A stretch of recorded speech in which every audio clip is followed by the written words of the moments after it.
আসসালামু আলাইকুম। গতকাল 21শে আগস্ট 2023 কক্সবাজার শহরের সালমন হোটেলে 208 নম্বর কক্ষে সাবেক ছাত্রনেতা এবং কক্সবাজার পৌর আওয়ামী জনাব সাইফুদ্দিনের মরদেহ উদ্ধার হয়। সাথে সাথে কক্সবাজারের সুখের ছায়া নেমে আসে। সিসিটিভির মাধ্যমে আমরা দেখতে পাই একজন লোক মাস্ক পরা অবস্থায় সেখান থেকে বেরিয়ে। এরপরে রাত 9টায় জানাজা অনুষ্ঠিত হয়। কক্সবাজারের হাজার হাজার মানুষ, সকল দলের মানুষ সেই জানাজায় অংশ নেন। সকলেই শোকাহত। নিজের হাতেই সাইফুদ্দিনকে কবরে শুয়ে দিয়ে রাত 3টার দিকে শুনলাম সেই সিসিটিভিতে দেখে যাওয়া খুনি আশরাফুল গ্রেপ্তার হয়ে। রাত তাই তখন সে আশরাফুলকে দেখলাম খুব ধীর স্থির ভাবে সে খুনের ঘটনা বর্ণনা করছে। অবাকের বিষয়, সে সবসময় স্বাভাবিক। আজ তার গ্রেপ্তারের বিষয় নিয়ে কক্সবাজারের সম্মানিত পুলিশ সুপার একটি সাংবাদিক সম্মেলন। আমি তাকে গ্রেপ্তারের জন্য পুলিশ সুপারের নেতৃত্বে কক্সবাজারের পুলিশ বাহিনীকে ধন্যবাদ জানাচ্ছি এবং 24 ঘন্টার মধ্যে গ্রেপ্তার হওয়ায় আমাদের পুলিশ বাহিনীর সক্ষমতার বহিঃপ্রকাশ ঘটে। সংশ্লিষ্ট সকলকে আমি ধন্যবাদ জানাই। তবে পুলিশ সুপারের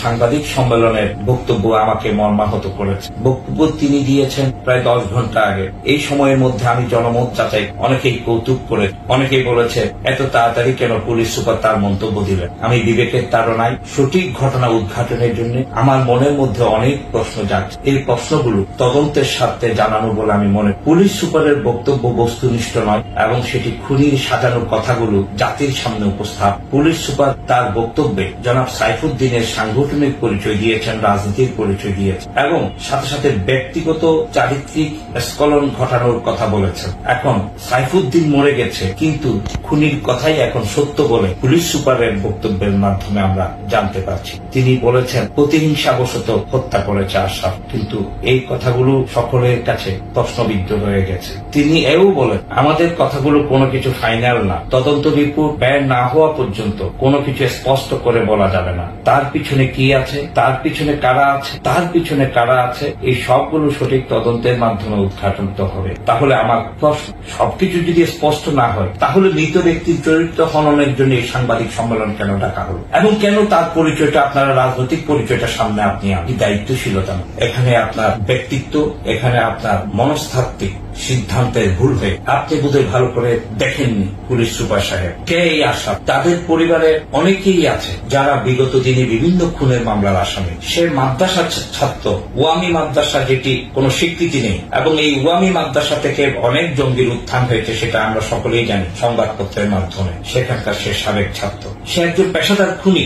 তার কারণ আমি বলতে চাই, আমি সাইফুদ্দিনের যখন পোস্টমর্টেম হচ্ছিল তখন ডাক্তারের সাথে ডুমের সাথে আমিও সেখানে ছিলাম। কারণ সাইফুদ্দিন আমাদের খুব কাছের মানুষ ছিল। তাকে যেই ছুরিকাঘাত 16টি স্থানে করা হয়েছে, এটি ধস্তাধস্তির পর্যায়ে ছুরিকাঘাত নয়, সবগুলা ছুরি তাকে ফুটু করে করে হত্যা করা হয়েছে। এখানে আমার প্রশ্ন জাগে, কি ছুরিকাঘাত তাকে নাকি বালিশ চাপা দেওয়া আগে? সাইফুদ্দিনের গায়ের শক্তি এত বেশি ছিল, শারীরিক গঠন এত বেশি, তার কাছে ছুরি থাকলেও সাইফুদ্দিন লড়াই করে অন্তত ছুরি একটা দুটো স্ট্যাপ নিজের গায়ে নিয়ে হলো সে রুম থেকে বেরোতে পারে। আসলে সাইফুদ্দিন কি কোনো চেতনানাশক ওষুধ খাওয়াইছিল? সে কি ঘুম ছিল?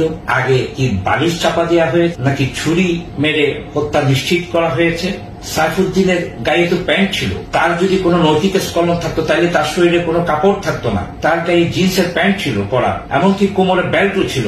এই খুনি সাইফুদ্দিনের মৃত্যু নিশ্চিত করার জন্য এক পর্যায়ে সে যখন একদম শীতল হয়ে যাচ্ছিল, সম্ভবত সেই সময়ই সে বেল্টটা তার থেকে খুলে সেখানে হাত দুটো বেঁধে সম্ভবত তদন্তে সবকিছু চলে আসে। এরপরে এই আশা সে কত ঠান্ডা মাথার, সে স্বাভাবিকভাবে সিসিটিভির মাধ্যমে আমরা দেখতে পাই বেরিয়ে গেছে। যাওয়ার সময় মোবাইল, মোটরসাইকেল, ঘড়ি, মানিব্যাগে যা টাকা ছিল সেই টাকাগুলো সে নিয়ে স্বাভাবিকভাবে সে চলে গেছে। তার মধ্যে সিসিটিভিতে আমরা কোনো অস্থিরতা দেখতে পাই না। অনেক সিসিটিভি ফুটেজে আমরা দেখেছি তার মুভমেন্ট, সেখানেও কিন্তু আমরা তাকে অস্থিরতা দেখতে পাই না। সে একজন ঠান্ডা মাথার খুনি। তার সাথে সাইফুদ্দিনের সম্পর্ক অনেক আগে, হয়তো নৈতিক স্খলনের কারণে সে মেনে নিতে পারে নাই। তাদের অনেক পুরানো সম্পর্ক এবং এই পুরানো সম্পর্কের কারণে খুনি আশরাফুল অনেক সময় সাইফুদ্দিনের মোটরসাইকেল নিয়ে শহরে ঘুরতে এলাকাবাসী দেখে। তাহলে এই আশরাফুল, এই পুরানো সম্পর্ক, সে আসলো সেদিন, সে আসার সময়ে মাস্ক পরে আসলো। কক্সবাজার শহরে কিন্তু এখন কেউ মাস্ক পরে না এবং এই আশরাফুল কোনোদিন কোনো সময়ে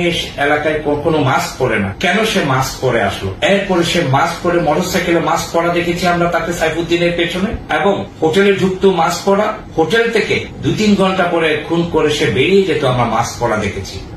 সে সম্ভবত নিজের চেহারা লুকানোর জন্য মাস্ক পরেছিল, সিসিটিভিকে ফাঁকি দেওয়ার জন্য। সে পেশাদার খুনি না হলে, সে পূর্ব পরিকল্পনা না থাকলে কোনোদিন মাস্ক পরে আসতো না। সে এমন জায়গায় ছুরি আঘাত করেছে যেখানে ছুরি ঢুকিয়েছে আর বের করেছে। ধস্তাধস্তি হলে ছুরি অন্যভাবে যেত, কাটাটা অনেক বেশি হতো। এখানে ধস্তাধস্তি হয় না, ছুরি কাটা। তার বডির আশেপাশে শুধু ছুরির যত জায়গা ততটাই ঢুকেছে, বাকি জায়গাগুলো সব অক্ষত ছিল। সে পেশাদার খুনি। খুন করার পরে সে স্বাভাবিকভাবে মানুষ তাকে সিসিটিভিতে দেখে চলে যেতে, এমনকি গ্রেপ্তার হওয়ার পরে তাকে স্বাভাবিকভাবে একটি চেয়ারে বসে খুনের ঘটনা স্বীকার করতে সামাজিক যোগাযোগের মাধ্যমে আমরা সে পেশাদার প্রশিক্ষণপ্রাপ্ত জঙ্গি না হয় সে এভাবে একজন কোনদিন সাইফুদ্দিনের মতো সুটাম দেহের শক্তিশালী মানুষকে হত্যা করতে পারে না। তাকে কি কোনো ঘুমের ওষুধ খাওয়ানো হয়েছিল? আমি পোস্টমর্টেমে ডাক্তার কাছে জিজ্ঞেস করেছিলাম। ডাক্তার সাহেব বলল, যেহেতু ঘটনা অনেকক্ষণ চলে গেছে, এটি ভিসেরা রিপোর্ট না আসা পর্যন্ত 21 দিন অপেক্ষা করতে হবে। অবশ্যই তাকে কিছু না কিছু চেতনানাশক কিছু খাওয়াইয়ে তাকে হত্যা করা হয়েছে। এখন খুনি প্রতিহিংসাবশত তাকে খুন করেছে। এটি প্রত্যেকটা টেলিভিশনে জাতির সামনে একজন রাজনৈতিক নেতার চরিত্র হননের চেষ্টা বলে আমরা মনে করি। সাইফুদ্দিনের সাথে আমার সম্পর্ক আজকে প্রায় 18 বছরের সম্পর্ক। তার নৈতিক স্খলন কখনো আমরা কোথাও দেখিনি।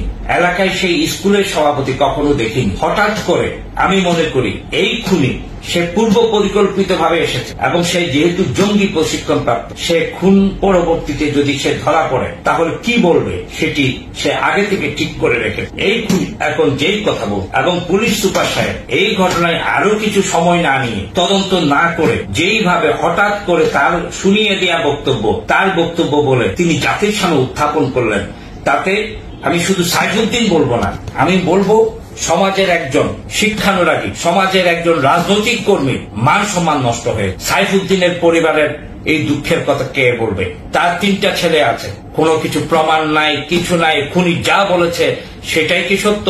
সেটাই কি পুলিশ সত্য?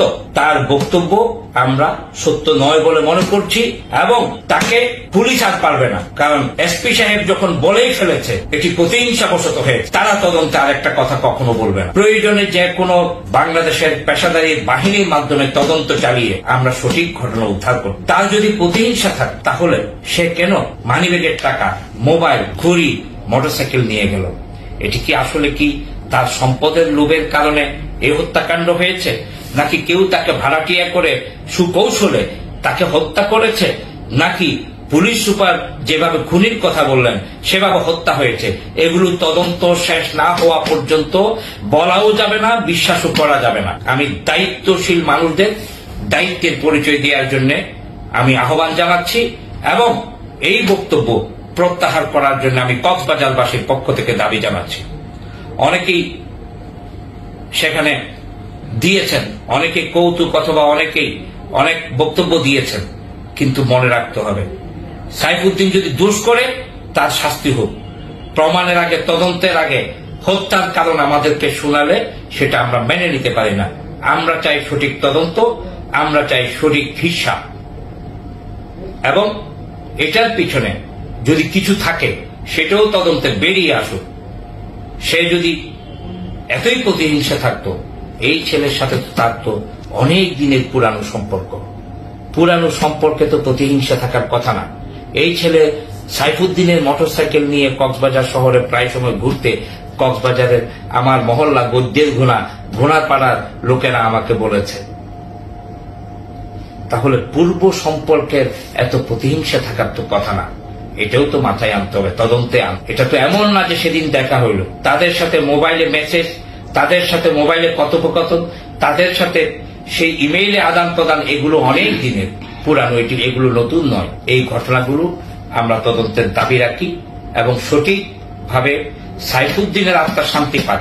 একটা মানুষ খুন হয়ে গেছে, খুনির প্রতি এত দয়া, এত মায়া, তার এই কথার কারণে তো খুনি আইনি ফেভার পেয়ে যাবে। খুনির তো সর্বোচ্চ শাস্তি হবে না। এটা এসপি সাহেব তার বক্তব্যের মাধ্যমে খুনির সাজানো কথাকে এস্টাবলিশ করে দিলেন। এই খুনির তো আর সর্বোচ্চ শাস্তি হবে না, সে আইনি ফেভার পাওয়ার জন্য জঙ্গিরা অথবা প্রশিক্ষণপ্রাপ্ত খুনিরা এইরকম অনেক কথা বলতে পারে।